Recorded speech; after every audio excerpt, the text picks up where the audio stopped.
जय श्री कृष्णा। तो अभी पिछले सत्र में हमने 30वें श्लोक, पहले अध्याय के 30वें श्लोक तक डिस्कशन कर लिया था। अब आगे की ओर बढ़ते हुए मैं कपिल को आमंत्रित करती हूँ कि वो आए और आगे का सत्र ओम बढ़ाए। Thank you. Thank you.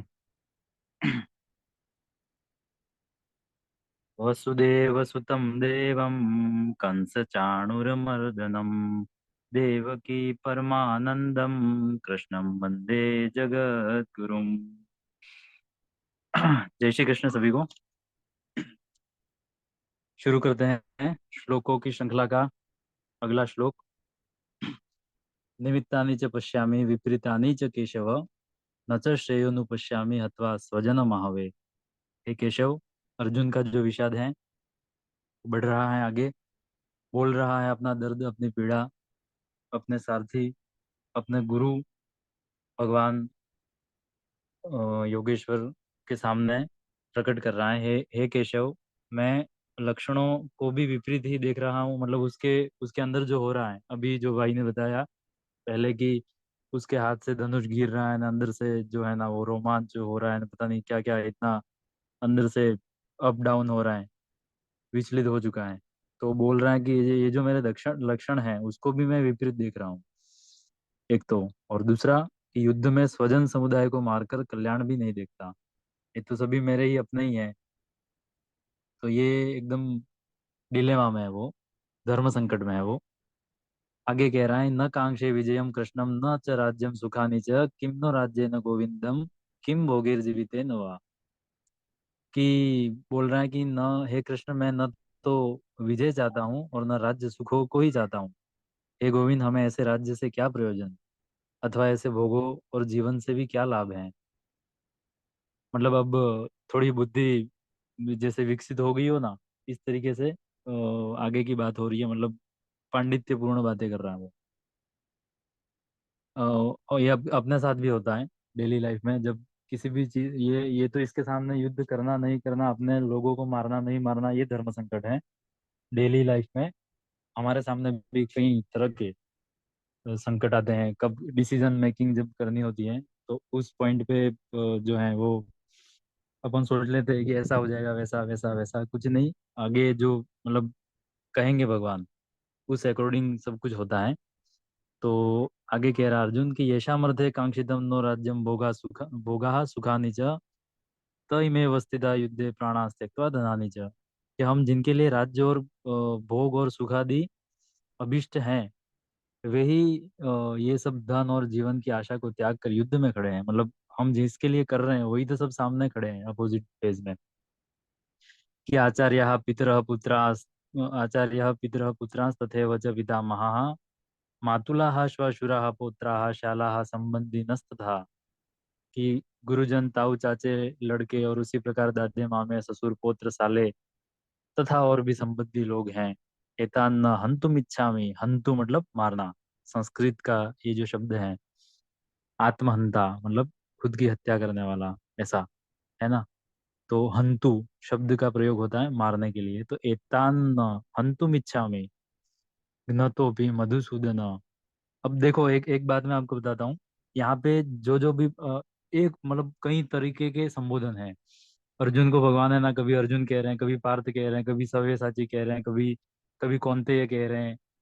और अर्जुन जो कभी अनग कह रहे हैं। और जो अर्जुन है वो भी भगवान को कई बार अलग अलग संबोधनों से पुकारता है। कि वो अभी 11वां अध्याय चलेगा उसमें तो पिताजी की तरफ बोलेगा वो। कि मतलब वो विराट रूप जब दिखाएंगे तब तो अभी कभी मधुसूदन बोल रहा है, कभी कभी मित्र बोल रहा है, कभी आगे भी बोलेगा। तो अलग अलग संबोधन। तो अब अपने को ये समझना है कि वो जो प्रसंग चल रहा है, जिस स्थिति में बात हो रही है, उसके लिए वो एकदम प्रॉपर प्रोनाउंसिएशन होगा। मतलब एकदम जो बात हो रही है, जैसे अब दूसरे अध्याय में भगवान जो है अर्जुन को कहेंगे अनग। अनग का मतलब होता है निष्पाप, है ना, जिसमें कोई पाप नहीं है, ऐसा। तो तो जो बात हो रही है, जिस प्रसंग को लेके आगे बढ़ना है या जो समझाना चाह रहे हैं, उस टाइप का संबोधन जो है वो बोल करके उसको बुला रहे हैं। तो ये आप लोग नोट करना, ये एक अच्छी बात है। कि एतान हंतुम इच्छामि घ्नतोपि मधुसूदन, अभी अभी बोला मधुसूदन, है ना। अपि त्रैलोक के राज्य से है तो किन्नु मही कृते, कि मुझे, हे मधुसूदन, मुझे मारने पर भी, अथवा तीनों लोगों के राज्य के लिए भी मैं इन सबको मारना नहीं चाहता, फिर पृथ्वी के लिए तो क्या कहना, मतलब 3 लोग मिल जाए तब भी मैं तो इनको नहीं मारूं, तो ये तो खाली इस पृथ्वी की बात हो रही है ना। आगे बोल रहा है कि निहत्य धार्तराष्ट्रान्न का प्रीति ही स्यात् जनार्दन, कि ये धृतराष्ट्र के पुत्रों में क्या प्रीति कर रहे हो आप, कि पापमेवाश्रयेद अस्मान् हत्वेतानाततायिनः, कि हे जनार्दन, धृतराष्ट्र के पुत्रों को मारकर हमें क्या प्रसन्नता होगी, इन आतताइयों को मारकर तो हमें पाप ही लगेगा। मतलब इनको छोड़ ही दो, इस तरीके से बोल रहा है वो, कैसे भी करके भगवान बोल नहीं दे कि अब नहीं करना युद्ध, परमिशन तो नहीं दे दे कि परमिशन ग्रांटेड, चल युद्ध नहीं करना है। इस तरीके से, इस तरीके के जो है वो एकदम पांडित्यपूर्ण वचन कह रहा है कि तस्मान् नार्हा वयं हन्तुम धार्तराष्ट्रान् स्वबान्धवान् स्वजनम ही कथम हत्वा सुखी न श्याम माधव, अतएव हे माधव। देखो अब अगला प्रोनाउंसिएशन आया, माधव। अ, अगला संबोधन आया भगवान के लिए अर्जुन के मुंह से, कि अपने ही बांधव धृतराष्ट्र के पुत्रों को मारने से हमें, हम मारने के लिए हम योग्य नहीं है, क्योंकि अपने ही कुटुंब को मारकर हम कैसे सुखी हो सकते हैं। यद्यप्येते न पश्यन्ति लोभोपहत चेतसः कुलक्षय कृतं दोषं मित्रद्रोहे च पातकं, कथं न ज्ञेयमस्माभिः पापादस्मान् निवर्तितुं कुलक्षय कृतं दोषं प्रपश्यद्भिर्जनार्दनः, कि यद्यपि लोभ से भ्रष्ट चित्त हुए ये लोग कुल के नाश से उत्पन्न दोष को, मित्रों से विरोध करने में पाप को नहीं देखते, तो भी है जनार्दन, मतलब कह रहा है कि चलो ये तो बच्चे हैं, चलो बाल बुद्धि है, कौरव जो है दुर्योधन वाले तो, लेकिन उनके उनके जैसे अपन भी हो जाएंगे क्या। तो हे जनार्दन, कुल के नाश से उत्पन्न दोष को जानने वाले हम लोगों को इस पाप से हटने के लिए क्यों नहीं विचार करना चाहिए, कि चलो वो तो, उनके तो अंदर बुद्धि नहीं है, विकसित नहीं है, तो वो युद्ध के लिए उतारू हो गए हैं, लेकिन अपन तो होशियार है ना, अपन तो बुद्धिजीवी है ना, अपन तो जानते हैं ना कुटुंब को मारने से क्या पाप लगता है वो, तो इसलिए अपन यहाँ से हट जाने का विचार क्यों नहीं करते हैं। कुलक्ष, अब आगे देखना, और बड़ी बड़ी पांडित्यपूर्ण बातें निकल रही है अर्जुन के मुंह से, कि कुलक्षये प्रणश्यन्ति कुलधर्माः सनातनाः धर्मे नष्टे कुलम कस्मः धर्मो भी भवत्युत, कि कुल के नाश से सनातन कुल धर्म नष्ट हो जाते हैं, धर्म के नाश हो जाने पर संपूर्ण कुल में पाप भी बहुत फैल जाता है। मतलब देखो अब, कौरव तो पूरे हैं अधर्म साइड, लेकिन उनको वो भी धर्मों में है, ऐसा देख रहा है वो, कि कुल नाश हो जाएगा न, फिर वहां से धर्म नाश हो जाएगा न, फिर पता नहीं क्या क्या पाप फैल जाएगा न, इस तरीके से। अधर्माभिभवात् कृष्ण प्रदुष्यन्ति कुल स्त्रीषु दुष्टाशु वार्ष्णेयं जायते वर्ण संकर। अब देखना, अब जैसे पाप हो गया, देखो कुल का नाश हो गया, कुल के नाश से अधर्म हो गया, अधर्म से कुल में पाप फैल गया कुटुंब में। अब कह रहे हैं कि पाप के अधिक बढ़ जाने से कुल की स्त्रियां अत्यंत दूषित हो जाती हैं। ये बात अपने को समझ में आ रही है कि किस तरीके से कहना चाह रहे हैं अर्जुन, कि कुल की स्त्रियां कैसे अत्यंत दूषित हो जाती हैं पाप कैसे बढ़ने से। तो ये अपन देख सकते हैं, जो अपन ने पढ़ा हुआ है मिडिवल या मिडिवल हिस्ट्री अपनी थोड़ी बहुत सब सबने देखी होगी, तो मुगल और अकबर और ये वो सब जो भी आक्रांता आए, तो वो उनका सबसे पहले यही था, तभी तो अपना राजस्थान में जो भी साके ने, जौहर ने, वो सब जो हुए लाज लज्जा बचाने के लिए, तो वो वैसे उस तरीके से पाप जो है वो होने लगेंगे। और फिर जो है ऐसे ऐसे पाप जो है कुल में, पाप बढ़ जाने से कुल की स्त्रियां अत्यंत दूषित हो जाती हैं। और हे वार्ष्णेय, देखो अगला संबोधन, वार्ष्णेय, स्त्रियों के दूषित हो जाने पर वर्ण संकर उत्पन्न होता है। वर्ण संकर मतलब तो हाइब्रिड जनरेशन, है ना, इस तरीके से। तो संकरो नरका ये व कुलग्ना नाम कुलस्य ज पतंती पितरो येषाम लुप्त पिंडोदक क्रिया। देखो अब कहाँ से कहाँ पहुंच गया, कि वर्ण संकर कुल घातियों को और कुल को नरक में ले जाने के लिए ही होता है। लुप्त हुई पिंड और जल की क्रिया वाले अर्थात श्राद्ध और तर्पण से वंचित इनके पितर लोग भी अधोगति को प्राप्त होते हैं। मतलब ऐसे जो वर्ण संकर संतान हैं, न तो वो श्राद्ध कर्म या तर्पण, अपने सनातन धर्म में एक बहुत बड़ी मर्यादा और उसके ऊपर ये ऑथेंटिकेटेड साइन कर रही है भगवत गीता कि श्राद्ध कर्म जो होता है अपना, जो रिबर्थ थ्योरी है, पुनर्जन्म का सिद्धांत जो है, पितृ होते हैं, योनियां होती हैं, कौन कहाँ पे किस तरीके से होता है, और पितृपक्ष में जब अपन श्राद्ध और तर्पण करते हैं तो कैसे उनको लगता होगा वो, ये जो पूरा प्रोसेस है, मतलब कई लोग अपन अब सनातन धर्म के अवलंबी जो हैं वो भी इसमें कंफ्यूज रहते हैं कि यार क्या योनिया ने क्या, अपन यहाँ पे दूध नहीं खीर नहीं खा रहे हैं ना, पंडितों को खिला रहे हैं, तो उधर कहाँ पे लग रही होगी। ये सब जो है ना, उसके लिए तगड़े फैक्ट्स अपने पास होने चाहिए कि क्यों है क्या है। ये मतलब भगवत गीता इस पे साइन कर रही है, भगवान के मुंह से निकली हुई बात है।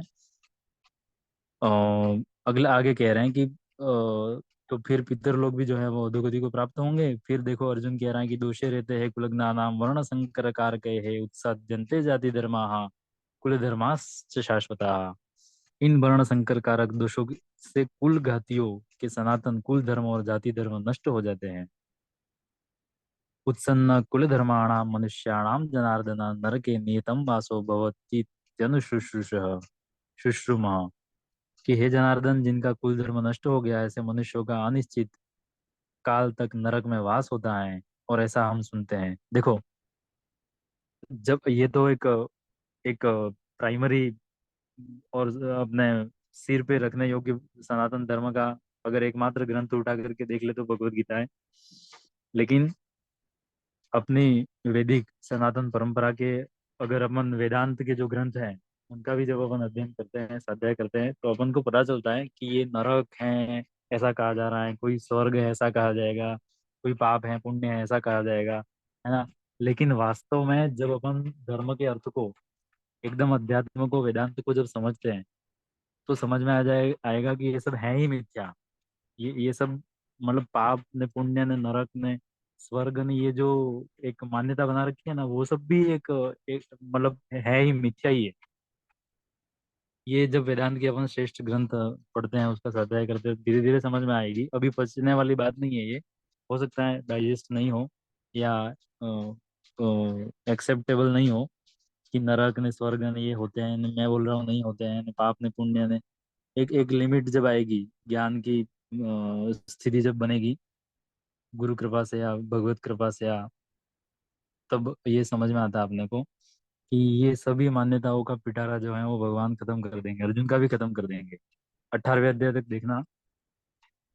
आगे कह रहे हैं कि अहोबत महापापम कर्तुम व्यवसिता वयम यद राज्य सुख लोभेन हंतुम स्वजनम उद्यता। अब अर्जुन कह रहा है कि हाँ, शोक, हम लोग बुद्धिमान होकर भी महान पाप करने को तैयार हो गए हैं, जो राज्य और सुख के लोभ से स्वजनों को मारने के लिए उद्यत हो गए हैं, है ना। मतलब धिक्कार रहा है खुद को।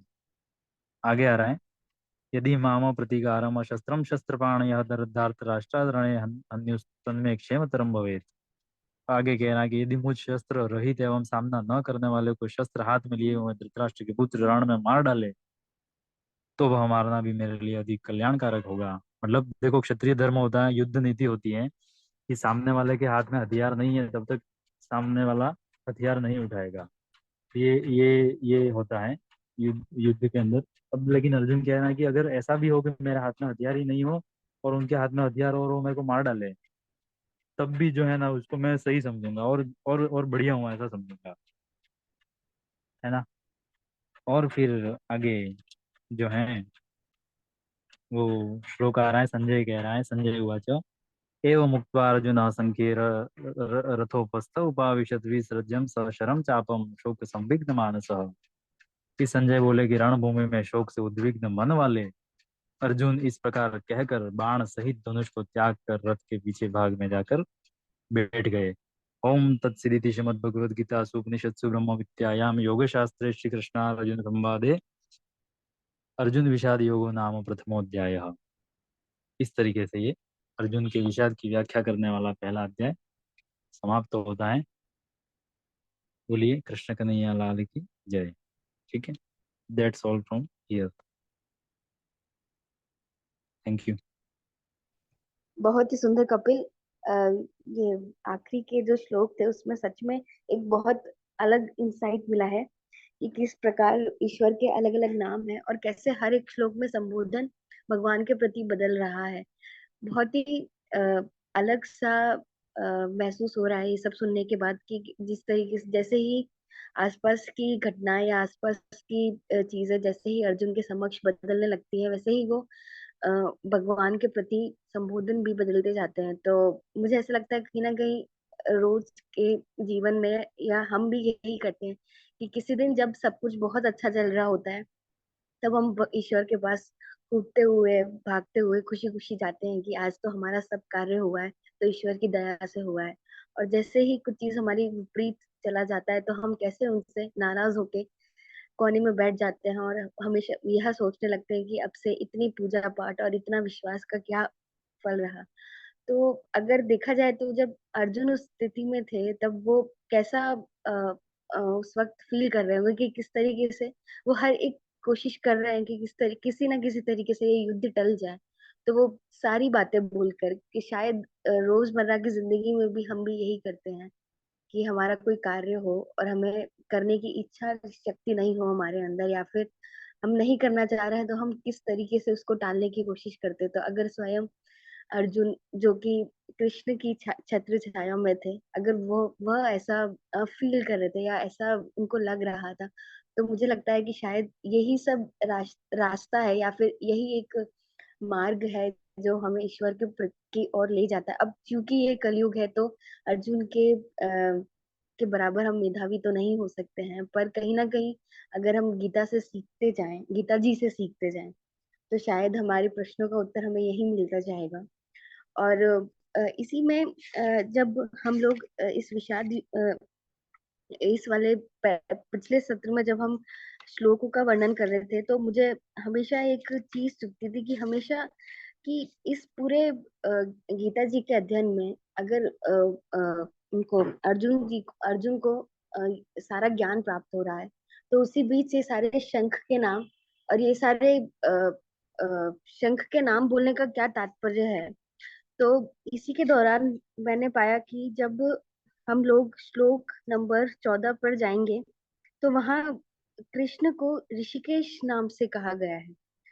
तो इस श्लोक में भगवान कृष्ण को ऋषिकेश कहा गया है क्योंकि वे समस्त इंद्रियों के स्वामी हैं। सारे जीवन उनके आसपास ही हैं, इर्द गिर्द ही हैं, और अतः जीवों की इंद्रियां भी उनकी इंद्रियों के अंश ही हैं। मतलब जैसा आप अ, उन इंद्रियों को लेकर जैसा आप महसूस कर रहे हो, वैसा ही उन्होंने बताया है। और कितनी अजीब सी बात है कि इन इंद्रियों को वश करने वाले भी स्वयं भगवान श्री कृष्ण हैं। भगवान समस्त जीवों के हृदयों में स्थित होकर उनकी इंद्रियों का निर्देशन करते हैं, किंतु वे इस तरह निर्देशन करते हैं कि जीव उनकी शरण ग्रहण कर ले। और विशुद्ध भक्त भी इंद्रियों का तो वे प्रत्यक्ष निर्देशन करते हैं। मतलब जैसा आप उस समय पर फील करते हैं या फिर सोच रहे होते हैं, शायद यह भी प्रभु की ही लीला है। यहाँ कुरुक्षेत्र की युद्ध भूमि में भगवान कृष्ण अर्जुन की दिव्य इंद्रियों का निर्देशन करते हैं, इसलिए उन्हें ऋषिकेश भी कहा गया है। भगवान के बहुत ही विविध अलग अलग कार्यों के अनुसार भिन्न भिन्न नाम भी हैं। जैसे कि उदाहरण में एक नाम मधुसूदन है, क्योंकि उन्हें मधु नाम के असुर को मारा था। कहीं पर उनको गोविंदम कहा गया है, तो कहीं उन्हें वासुदेव कहा है, कहीं देवकी नंदन, तो कहीं पर यशोदा नंदन। वे जहाँ मित्र अर्जुन के सारथी बने, वहां उन्हें पार्थ सारथी भी कहा है। इस प्रकार उनका एक नाम ऋषिकेश है, क्योंकि उन्होंने कुरुक्षेत्र के युद्ध स्थल में अर्जुन का निर्देशन किया। तो पांडवों के पक्ष में श्री कृष्ण विभिन्न व्यक्ति द्वारा विशिष्ट प्रकार के शंखों का बजाया जाना युद्ध करने वाले सैनिकों के लिए अत्यंत प्रेरणापद है। विपक्ष में ऐसा कुछ ना था, ना तो परम निर्देशक भगवान श्री कृष्ण थे, ना ही भाग्य की देवी श्री थी। इसलिए इस युद्ध में उनका पराजय पूर्ण निश्चित था।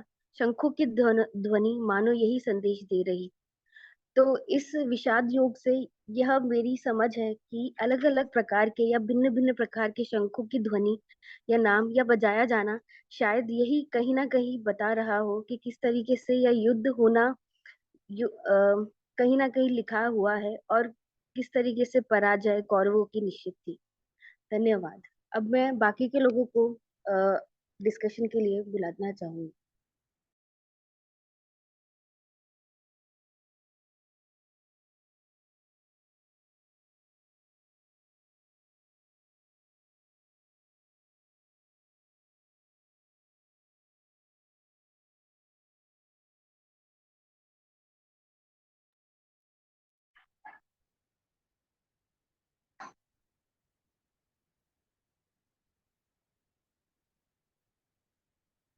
कोई और भी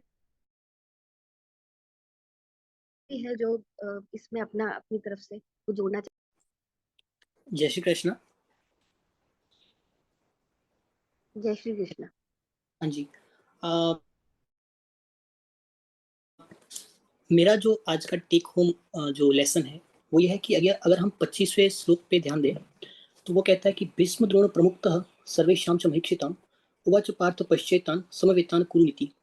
अर्थात श्री कृष्ण कहते हैं अर्जुन से कि भीष्म द्रोण तथा अन्य सभी राजाओं की उपस्थिति में हे पार्थ यहाँ पर एकत्रित समस्त कुरुओं को देखो। कुरु का अर्थ होता है कुरुवंशज। यहाँ पे श्री कृष्ण की बुद्धिता का पता चलता है। यहाँ वो कौरव शब्द का प्रयोग भी कर सकते थे, क्योंकि अभी तक अगर हम देखें 25वें श्लोक से पहले तो अर्जुन काफी कॉन्फिडेंट थे युद्ध को लेके, अर्थात या फिर ये कहिए कि सारे पांडव काफी कॉन्फिडेंट थे, क्योंकि उन्हें पता था कि धर्म और अधर्म की इस लड़ाई में वे धर्म के साथ है और स्वयं श्री भगवान कृष्ण भी उनके साथ है, तो जीत उनकी निश्चित है। लेकिन कृष्ण जी की बुद्धिता ये देखिए कि यहाँ पर वो अर्जुन के मन को, अर्जुन इससे पहले अवसाद में नहीं थे, उनके मन में कोई विषाद नहीं था, वो अर्जुन को अभी दुविधा में डालना चाहते हैं कि ये विषाद पैदा करके, क्योंकि वे जब कुरु शब्द का प्रयोग करते हैं तो वे चाहते हैं कि अर्जुन के मन में एक डाउट पैदा हो कि क्या यह युद्ध करना उचित है या नहीं है, क्योंकि यहाँ अर्जुन महज एक जरिया है विश्व को गीता का ज्ञान देने के लिए। Obviously he was a best listener. पहले अर्जुन में वे मोह उत्पन्न कर रहे हैं श्री कृष्ण, ताकि बाद में उससे वो दूर कर पाए। हमारे दैनिक जीवन में भी ऐसी दुविधा कई बार आती है जहां हमें किसी दो में से किसी एक को चुनना होता है, या तो कम बुरा चुनना होता है या ज्यादा सही चुनना होता है। तो श्री कृष्ण यहाँ पे अर्जुन को उसी दुविधा में डाल रहे हैं और ऑब्वियसली बाद में इसी दुविधा को दूर करेंगे। तो ये वाला जो श्लोक था मेरे लिए काफी ज्ञानस्प्रद था।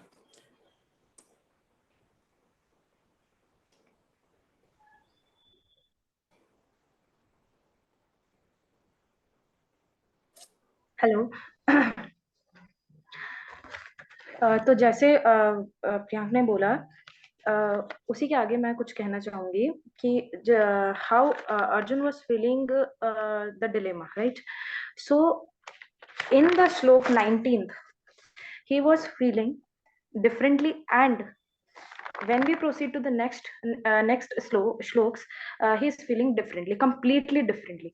So the 19th shlok says sagosho dhartarashtranam हृदयानि व्यदारयत नभश्च पृथ्वीं चैव तुमलोभ्य नुनादयन. So in this 19th shlok, Sanjay is conveying to Dhritarashtra that Kauravas are fearful and they are relying only on their physical strength, whereas Pandavas are confident about their victory, as Shri Krishna will always be on their side. So in 23rd shlok, again, Arjun was fearless that Lord Shri Krishna was his charioteer. Arjun was so ready for the battle, and he was very eager to punish Kauravas and their army for their wrongdoings. He requests Shri Krishna to place the chariot in the middle of Kurukshetra to have a look at the Kaurav army. He wanted to have a closer look. He believed that everyone who chose the wrong side, that is the side of injustice, must be punished. That was Arjun's perspective before. And as we proceed to 28th shlok, we see that Arjun Uvach drashta vemam swajanam Krishna yuyutsum samupasthitam sidanti mam gatrani mukham cha parishushati. As Mohit sir explained and Kapil sir explained, I would like to say another thing about this shlok, that is, when Arjun was feeling very fearful in this shlok, firstly in 23rd shlok he was fearless, and in 28th one he was feeling fearful now about fighting with his own family. Now this is the question, that why he was feeling all this. The reason of these feelings was the attachment with his family. He forgot about his spiritual existence at that point. He was going on a path of materialistic things. That is why he was feeling the attachment towards his relatives. Attachment comes with pain and grief. We know that, right? So he forgot we are more than our physical existence. So we were there before our birth, during our life, and after our birth. He forgot about that spiritual existence. So we can just think about it like that, that God is our only relative and our souls are connected to God beyond life and death. This is what we can take from this confusion or a dilemma of Arjun. Thank you. This is it from my side. यहाँ पे एक चीज में जैसे last के श्लोक में कपिल भैया ने बताया कि कैसे वो अर्जुन तर्क देता है ना, भगवान को कि ये सब है कि ये सारी स्थिति है, इसलिए मैं युद्ध नहीं कर सकता हूँ। मतलब अधिकतर ऐसे ही होता है कि जो लोग खुद को धर्म का पालन करने वाला समझते हैं, करते नहीं है। एक्चुअल में धर्म तो भगवान ने समझाया अर्जुन को, पर यहाँ तक अर्जुन समझ रहा था कि मैं धर्म का पालन करता हूँ, मुझे धर्म पता है और उसके अनुसार युद्ध नहीं करना ही उचित है। तो अधिकांश समय ऐसा ही होता है सबके साथ में कि लोग अपनी जो कमियां होती है, जो अपनी बुराइयां होती है, जो अपनी कायरता होती है, जो उसका मोह है अर्जुन का, उसको वो धर्म के आवरण से ढक रहा है। मतलब वो बताने की कोशिश कर रहा है कि ये सारी चीजें धार्मिक रूप से भी उचित है, मतलब ये सही रास्ता है। तो अधिकतर समय हम भी ऐसा ही करते हैं कि हम हमारी कमियों को, जो भी हमारा मोह है, हमारा भय है, जो भी हमारी कमियां हैं, उनको हम धर्म का नाम दे करके जस्टिफाई करते हैं, जो कि गलत है। तो इस पूरे अध्याय के अंदर मुझे ये समझ में आता है कि स्वयं को अच्छा समझना ये धर्म नहीं है, धर्म का आचरण करना पड़ता है उसको समझ करके उचित जगह से। तो एक ये चीज है। और हाँ, मैं यही कहना चाहता था। Thank you.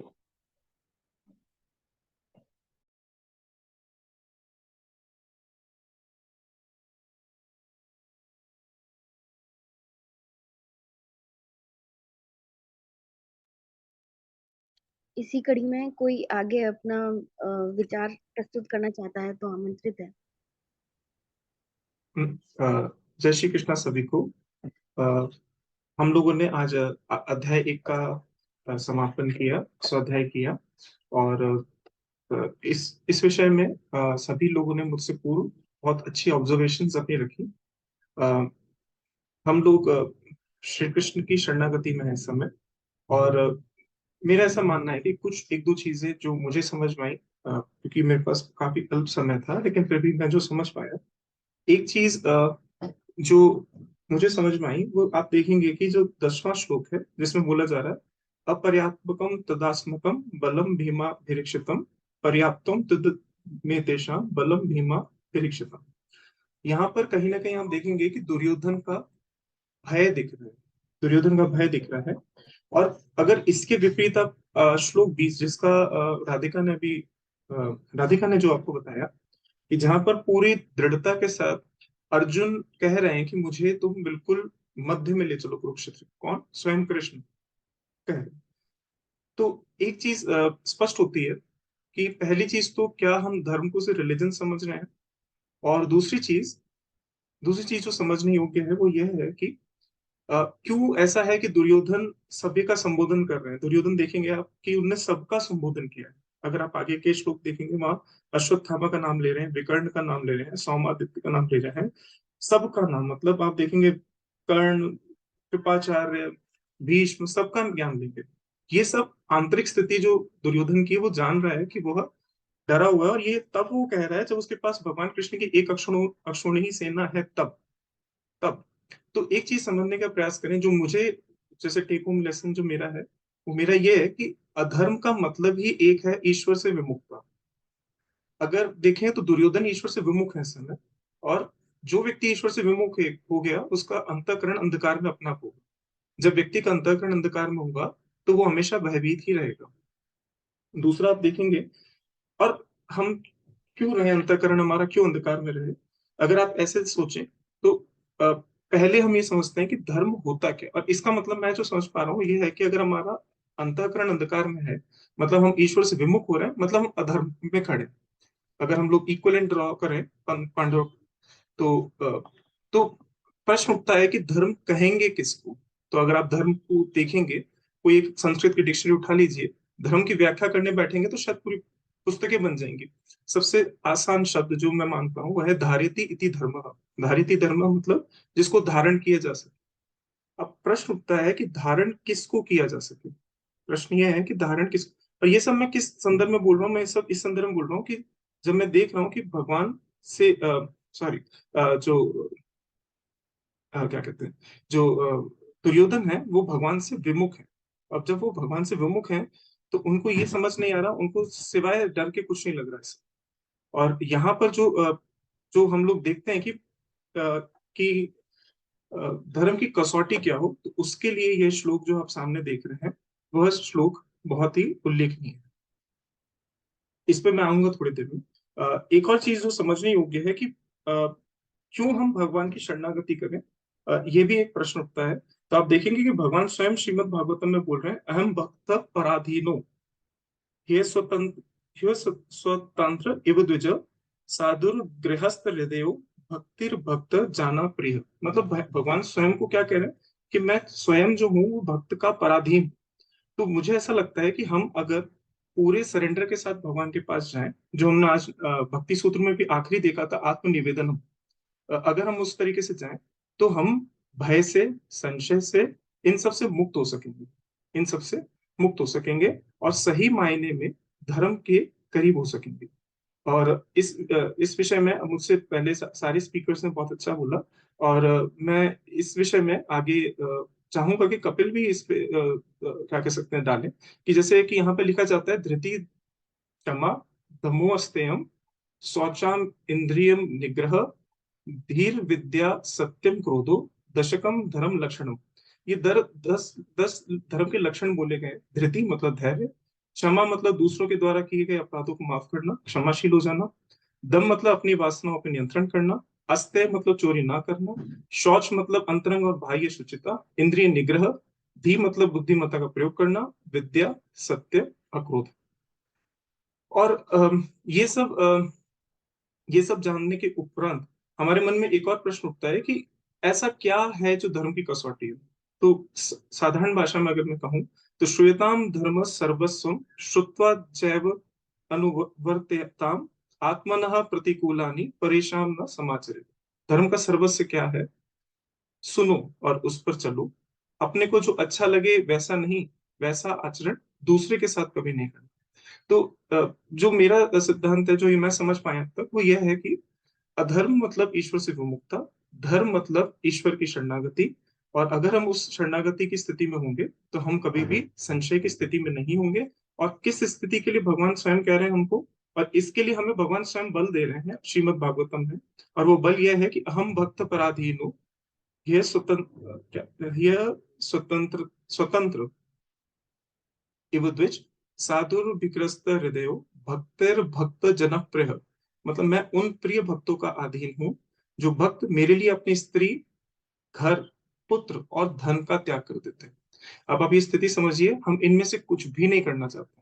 ठीक है, हम सरेंडर करना ही नहीं चाहते हैं। उसके बीच में हमारे पास हमारा मोह का बंधन, हमारा अहंकार का बंधन, हम षड्रिपुओं से घिरे हुए हैं। इस कारण से हम लोग अपने आप को हम भगवान की शरणागति या कर ही नहीं पाते।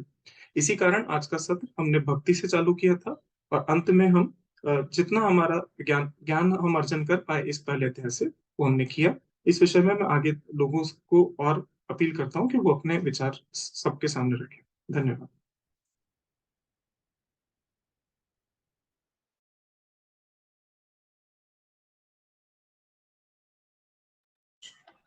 Sir, I have a small doubt if anyone can clarify. Please Priyank, go ये अहेड। जी, जो संजय और धृतराष्ट्र का जो संवाद है उसके बारे में कई बार ये सुना है मैंने कि संजय युद्ध में प्रत्यक्ष रूप से उपस्थित थे, और नहीं केवल उपस्थित थे बल्कि उन्होंने युद्ध में भाग भी लिया था। और ऐसा कि उन्हें वरदान था ऋषि व्यास द्वारा कि वे कभी भी युद्ध में आ जा सकते हैं और उन्हें कोई हताहत नहीं कर पाएगा। जबकि कई बार ऐसा कहा जाता है कि उनका जो संवाद था वो काइंड ऑफ लाइव टेलीकास्ट था। तो इसके बारे में अगर कोई मुझे क्लैरिफाई कर पाए तो काफी सही रहेगा। It's a small doubt but yet I want to no.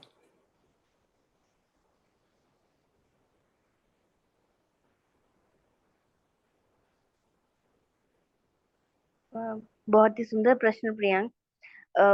एक चीज तो मैंने शायद ये सत्र शुरू होने से पहले ही बोली थी कि संजय स्वयं वेद व्यास जी के वो थे, स्टूडेंट थे। इसके तो अच्छा बिल्कुल। हाँ बिल्कुल, तो शायद और यह भी एक हो सकता है कि शायद यह सब ईश्वर की माया थी, और ईश्वर पहले ही सब कुछ जानते थे कि कहाँ से किस तरफ जाएगा ये युद्ध, और ये धर्म की स्थापना के लिए किस प्रकार से दो आपस में दो भाइयों के बीच का ये युद्ध होगा। तो शायद धृतराष्ट्र को के नेत्र ना होने